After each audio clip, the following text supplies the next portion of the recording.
एक बार अपनी मुख रचना को पवित्र करते हुए सारे मिलकर मीठे और ऊंचे स्वर से बोलेंगे। बोलो जयकारा, बोल मेरे श्री गुरु महाराज की जय। बोलो सांचे दरबार की जय।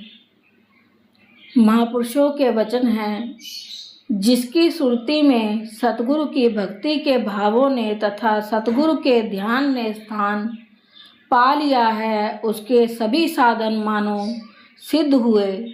महापुरुष जीव से यही चाहते हैं कि वह अपने चित्त में से प्रतिकूल विचारों संस्कारों को निकालकर बाहर करे और अपने अंतर को शुद्ध बनाए और उसमें श्री सतगुरुदेव जी के नाम की कमाई करे और ध्यान करे। जिस माया का जीव को हर समय ध्यान रहता है, उसका पसारा बहुत विस्तृत और प्रबल है। वह भांति भांति के रूप बदलकर जीव को धोखा देती है, अतः उससे नितांत सावधान रहने की आवश्यकता है।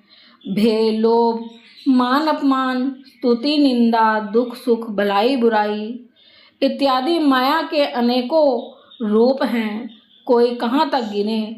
ये सब जीव के सन्मुख सामना करने के लिए आया करते हैं, पर जो गुरमुख हैं, जो सतगुरु जी के प्यारे हैं, वो इन कठिनाइयों से दूर हो जाते हैं। अतएव इन माया के अनेकों रूपों से सावधान एवं संचेत रहते हैं। इसलिए अपनी लाभ हानि को स्वयं समझने का यत्न करो, यथार्थ की परख करो, अपनी आवश्यकताओं को समझो तथा माया के छल कपट के जाल से अलग रहकर अपने परमपिता इष्ट देव परमात्मा का ध्यान करो। इसी में आपका कल्याण है।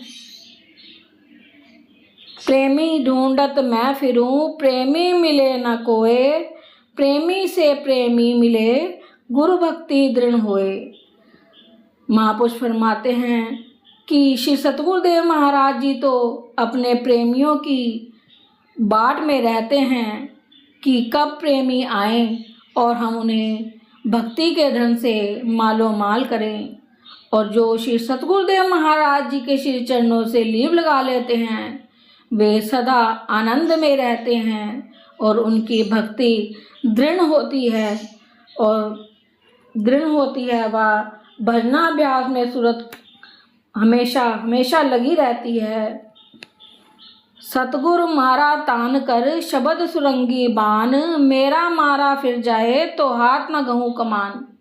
पार ब्रह्म सतगुरुदेव जी की पहचान ही यही है कि उनका उपदेश तीनों गुणों से ऊपर होता है। उनका दिया हुआ नाम मंत्र एक अचूक बाण है, जिसके हृदय में वह प्रवेश कर लेगा, वह अपनी बुद्धि के समस्त कौशल को भूल जाएगा। अपनी आत्मा के साक्षात करने में उसे कोई कठिनाई ना होगी। यह 100% निश्चित है कि वह श्री सतगुरुदेव महाराज जी की कृपा का सदैव अधिकारी रहेगा। पारस में और अरु में, पारस में और संत में बड़ो अंतरो जान, इक लोहा कंचन करे वह कर ले आप समान। पारस एक पत्थर का नाम है, जो लोहे से छू जाए तो सोना बन जाता है, और संत महापुरुषों में अत्यधिक भेद है। पारस यदि लोहे को छू जाए तो उसे सोना अवश्य बना देता है, परंतु उसे अपना रूप पारस कभी नहीं बना सकता। संत महापुरुषों की संगति में यह विशेष गुण होता है कि जो जीव उनकी पावन संगति श्रद्धा विभोर होकर करते हैं, वे उन्हें अपना ही रूप बना लेते हैं। संस्कारी और अधिकारी आत्मा ही ऐसा बनने में समर्थ होती हैं। जिस प्रकार चंद्रमा को देखते ही चंद्रकांत मणि पिघल कर बहने लगती है, इसी प्रकार सतगुरु के स्वरूप को निहारते ही शिष्य का हृदय पसीज उठता है और उसका अनुभव विशाल हो जाता है। अर्थात जैसे चंद्रमा की किरणों को अपने में समाहित करने की योग्यता केवल चंद्रकांत मणि में ही है, उसी प्रकार अपने प्रेमियों को पहचानने की क्षमता श्री श्री सतगुरुदेव महाराज जी के पास ही है। वे अपने रूहानी भक्तों को स्वयं पहचान लेते हैं और उन्हें नाम भक्ति की दौलत से मालो माल कर देते हैं। तो बोलो जयकारा बोल मेरे श्री गुरु महाराज की जय। बोलो सांचे दरबार की जय।